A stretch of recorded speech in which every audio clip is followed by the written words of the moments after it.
Então, pastor, eu gostaria de perguntar ao senhor como que eles recebem o evangelho, né? Lá em Papua Nova Guiné. E a outra pergunta é, como que é a questão de saúde, né? O atendimento médico, eles têm fácil acesso? E a terceira pergunta, como é a educação? Então, essa questão de receber, como recebe o evangelho, depende se é uma região mais urbana ou se é um povo, uma tribo bem arredada, bem afastada. Aí esses mais arredados vão ignorar por completo, né, como isso já aconteceu com outros missionários.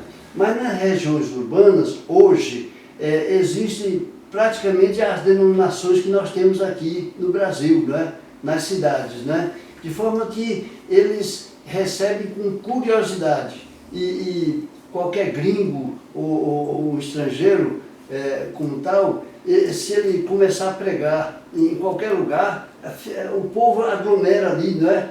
Comigo mesmo aconteceu muitas vezes, numa hora como essa, ou de tarde, ou mais cedo, acontecia de eu começar a pregar ali, falando inglês, e logo tinha alguém que se apresentava para me traduzir, interpretar para a linguagem dele e para os outros dialetos, né? E a gente tomava calçadão. Muitas vezes isso aconteceu, de pregar o evangelho na região urbana. Era assim. Então, muita gente está ali curiosa e até existem pastores que param também para escutar, etc e tal, etc. Houve um caso que já era de noite, quase anoitecendo, escurecendo, e eu comecei uma conversa com uma pessoa, quem ia passando foi parando e tal. Aí um carro da polícia parou e chamou um dos presentes ali para perguntar o que era aquilo, o que aquele gringo estava fazendo ali, não é? Aí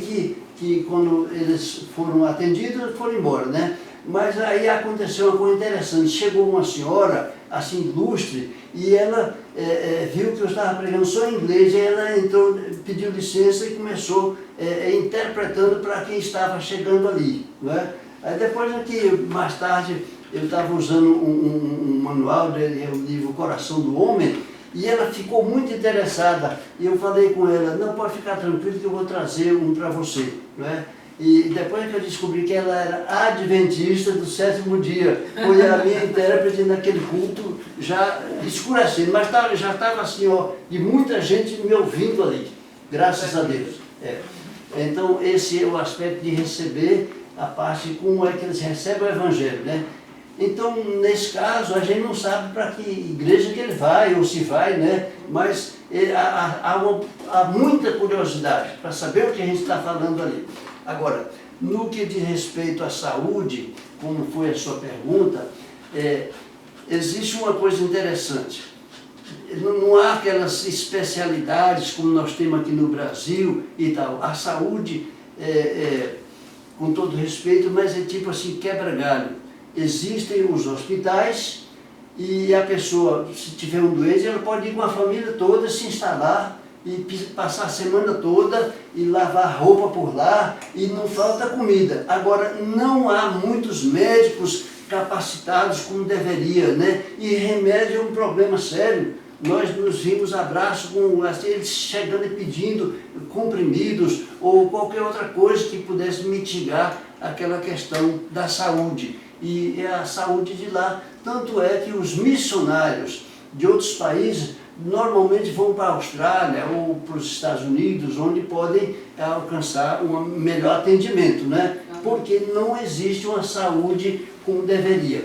Agora, também não podemos omitir que há bons hospitais, até em outras regiões, como o Hospital Nazareno, aí é uma coisa assim mais estabelecida, não é? Com mais instalações, e eu creio que o atendimento é muito melhor. E é particular? É particular, mas também eles fazem muita doação das coisas, né? E o povo acaba chegando ali. Só que tem um detalhe, por exemplo, aqui, o terreno do hospital, que era, toma assim, vamos dizer, um quarteirão para as instalações, foi vendido pelos tribais. Aí de tempo em tempo eles disseram, não, nós vendemos muito barato, aí quer receber de novo. E às vezes, não apenas uma vez, mas 3 vezes ao longo de 10 anos. Vendendo 3 vezes? Exatamente. Eles têm esse negócio, que o negócio foi mais feito no começo. Os missionários.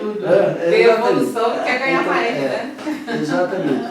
Então tem esse lado, né? E o lado da educação, né? Isso.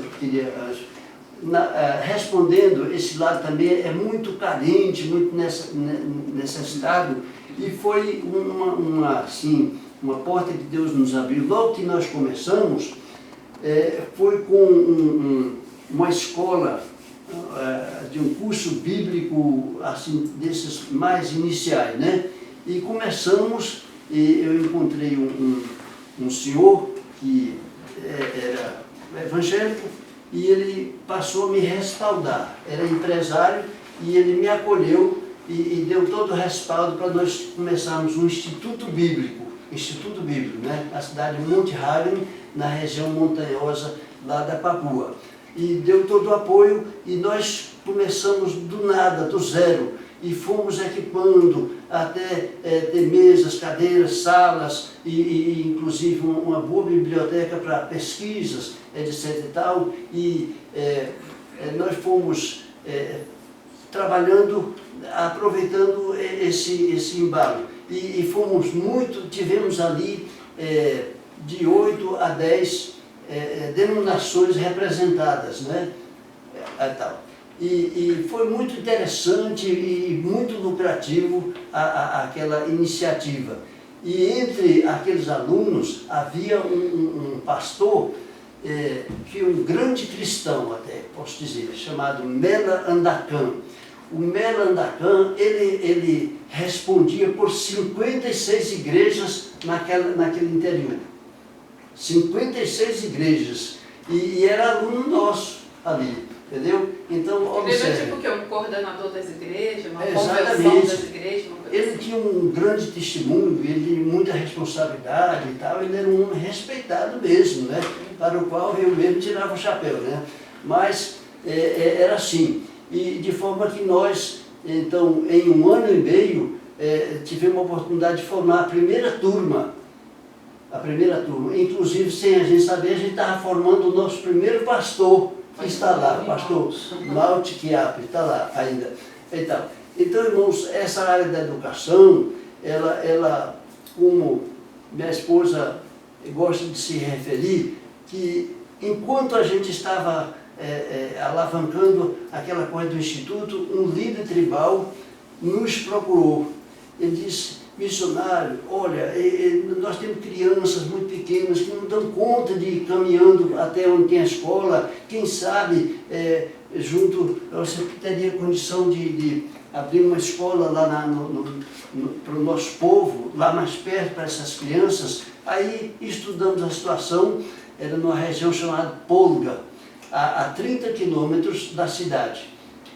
Aí começamos e foi uma iniciativa muito proveitosa, porque reuniu muita gente e ali, como minha esposa estava falando, nós começamos com 10 lições orais, né, para aquelas crianças ainda que não tinham alfabetização. Mas nós ensinamos 10 lições para eles começar a falar inglês e poder ir para as escolas do governo e receber a aula como deveria receber, que é falado em inglês, né, nas escolas. Aí foi muito, muito proveitoso e a gente pode notar o tanto que o povo recebe a parte de educação, porque é um modo de eles irem para frente. Agora, existem coisas, assim, por exemplo, como aqui no Brasil já é obrigatório, né, o ensino. Lá fica à parte, mas muitas vezes as escolas são corrompidas por professores ou por um vice lá, que a pessoa que não tem obrigação de pagar, tem que pagar para poder entrar na escola. E eu vi uma moça que já estava quase se formando como professora, ela não podia ir para outra Claro que não tinha o dinheiro que estava sendo exigido dela, entendeu? Exigir dela. E é uma escola do governo. Escola do governo, tem isso também, né? Então eu não estou falando mal aqui do país, porque muita gente é abençoada e o país também é abençoado, mas isso acontecia. De forma que tanto a educação como a saúde são portas abertas para a entrada do Evangelho e o prosseguimento com outros desdobramentos, né, da obra missionária. Especialmente a parte da educação.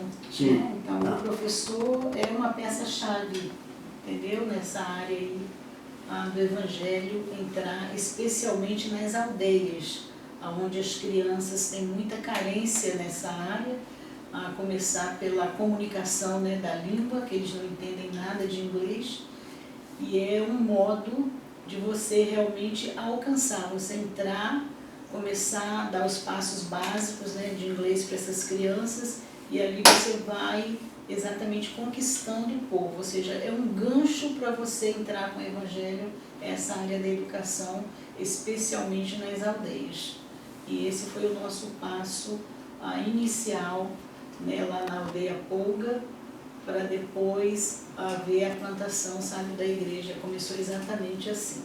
A gente vê muito, pelos relatórios que os missionários mandam, que eles começam sempre com ação social, né? Projeto social para atender a necessidade da comunidade. Exatamente. E eles desenvolvem um relacionamento e através do relacionamento vai apresentando pouco a pouco o amor do Senhor, o Evangelho, né? E vidas são salvas, né? E também socialmente eles conseguem se estabelecer, né? Por exemplo, no caso das crianças, eles estão estudando, se preparando para entrar numa escola do governo, né? E sem esse projeto de vocês, talvez eles nunca teriam entrado na escola do governo, né? Então é uma porta, né? São desafios a serem enfrentados, né? Mas também não deixa de ser uma oportunidade por onde os missionários podem entrar.